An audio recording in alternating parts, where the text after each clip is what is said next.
Okay guys, what's going on? We're actually broadcasting right now from the trunk of my car. I'm just going to run through a few things that I like to do and use. Number one thing I use is actually a digital lip grip scale. I love this thing. It's great. It can be a scale up to 55 pounds. It's great to grab the fish, though, by the lip, especially when you have the large ones. You'll see it in the videos. Second, I'm just going to walk through my rods. Okay, this is the main rod that I use. It is a 7-foot Bass Pro Shop Johnny Morris Carbon Light bait caster. As you can see, it is a mess. And that's from the bait that I use. I use pack baits with method leads, such as this right here. I'll just undo it real quick so you can see. In one sec.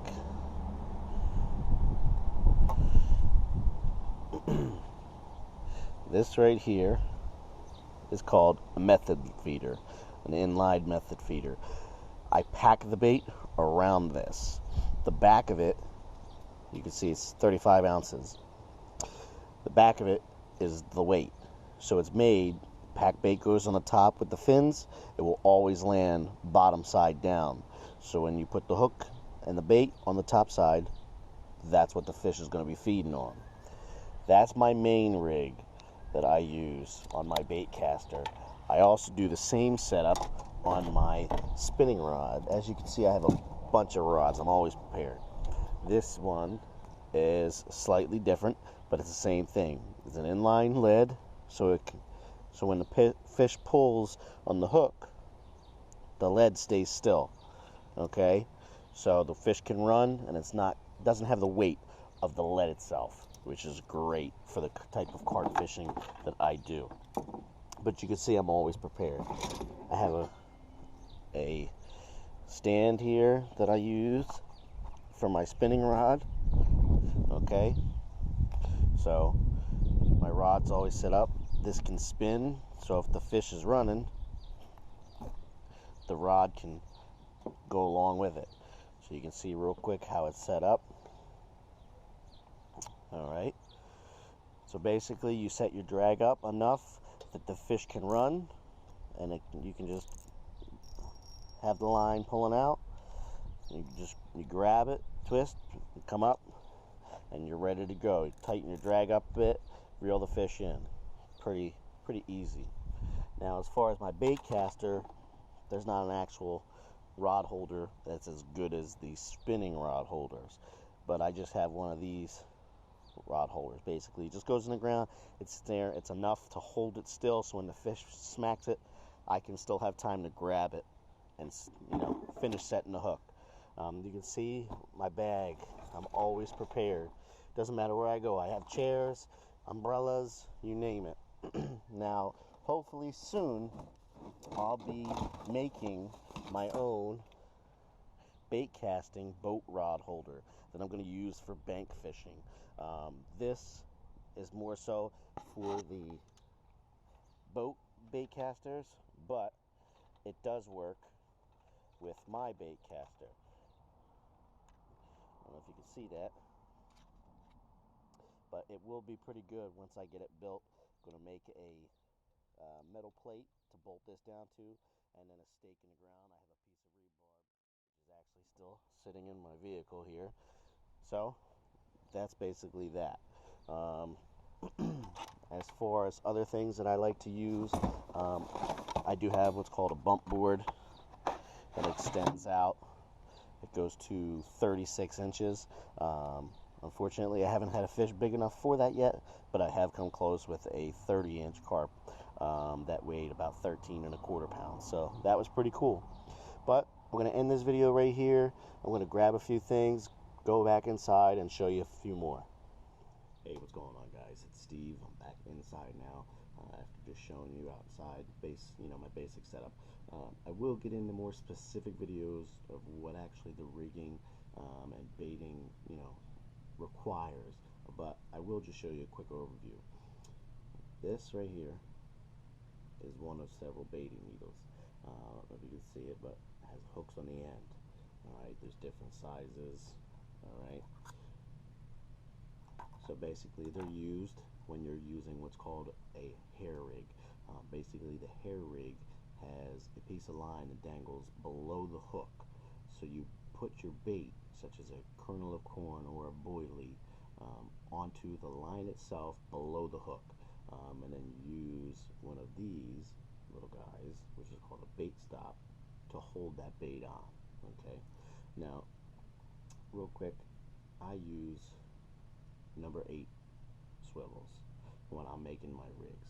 Alright, this right here, little piece of rubber, is a heli buffer sleeve. Okay, and I will show you in one sec. This is a tail rubber, which is also part of my rigs. Alright, and then they go along with what is a Corda, is the brand Quick Clip. Okay, so basically I have my NGT rig wallet, and basically this holds my rigs. Okay, so you hook them up here, you have some pins. Alright, so I'll take one out and I'll show you exactly how I have things set up as far as the hook goes.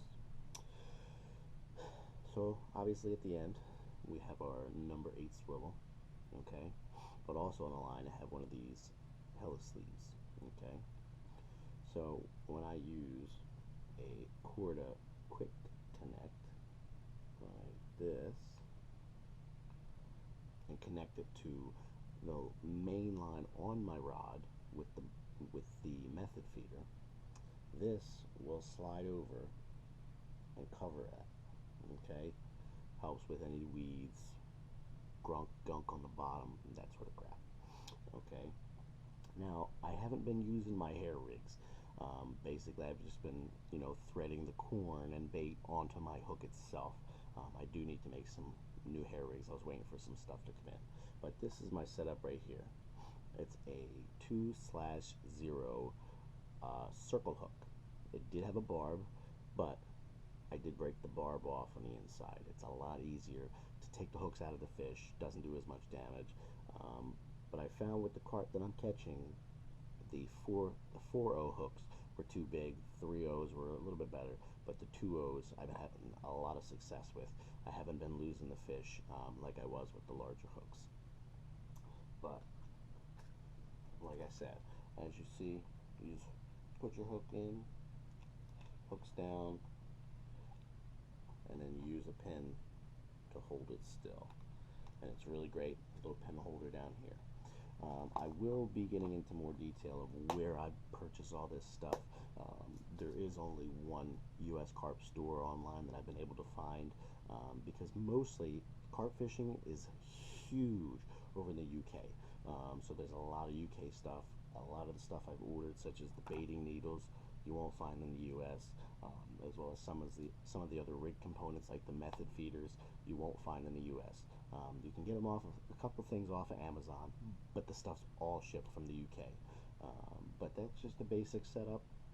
Like I said, I will get into more specific details of how different things are used, but I just wanted to get another quick video out there so you guys can see, the basic necessities of what you're going to need if you want to do the carp fishing more seriously like I've got. So I've taken you outside, I've shown you the basic setup of what I use. I've brought you into my home, into my living room literally, and showed you the basic components of the rigs that I use. So I just wanted to say, please remember to like, subscribe, feel free to leave your comments.